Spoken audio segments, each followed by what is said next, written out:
श्रीराम समर्थ.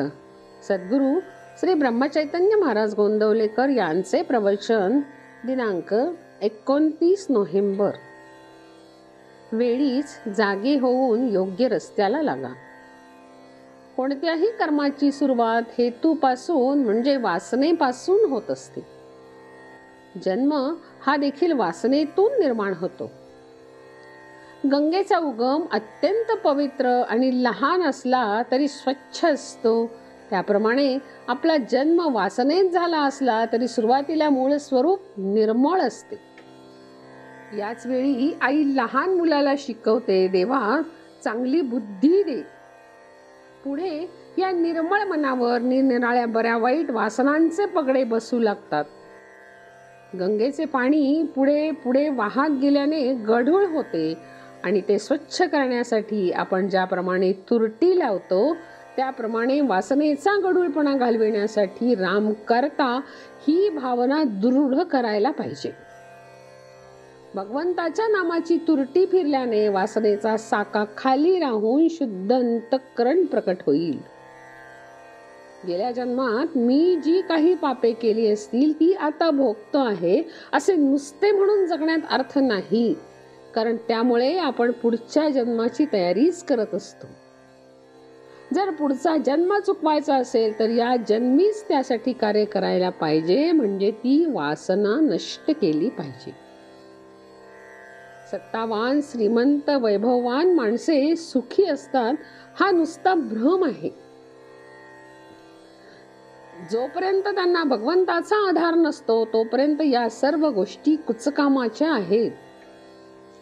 आपले प्रापंचिक सुख आहे ते दिसायला वरवर बाळसेदार दिसते, परंतु ती सूज आहे ते काही खरे बाळसे नाही. म्हणूनच आपल्याला प्रपंचात सुख लागत नाही. आपले वय जसजसे वाढत जाते तसतसे आपले व्याप वाढतात आणि परमेश्वराकडे दुर्लक्ष होते. वासना कमी होण्याऐवजी वाढत जाते आणि तीच पुढल्या जन्माची अधिष्ठात्री ठरते. तेव्हा यातून काहीतरी मार्ग वेळेलाच काढणे आवश्यक आहे. हा मार्ग अगदी सरळ आणि सोपा आहे. संतांनी तो अनेक वेळा दाखवून दिला आहे. त्या मार्गाने पावले टाका. भगवंत पुढला मार्ग दाखवायला उत्सुक आहे. तुम्ही थोडी तरी गोडी दाखवा, निश्चय दाखवा, तळमळ दाखवा. पुढची वाटचालीची जबाबदारी भगवंताकडे आहे. तुम्हाला हे सर्व पटले असे म्हणता, परंतु पटले असून करीत नाही. बरे, पटले नाही म्हणावे तर का पटले नाही तेही सांगत नाहीत. याला काय करावे? मनुष्याच्या ठिकाणी इतर प्राणी मात्रापेक्षा जर काही जास्त असेल तर ते म्हणजे चांगले वाईट कळण्याची बुद्धी.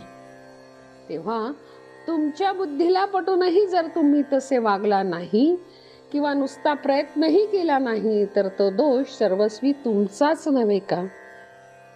म्हणून मला पुन्हा सांगावेसे वाटते की वेळेलाच जागे होऊन योग्य रस्त्याला लागा.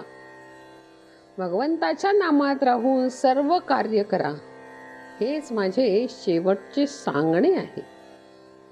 नामावर बळकट श्रद्धा ठेवून परमार्थ करूया.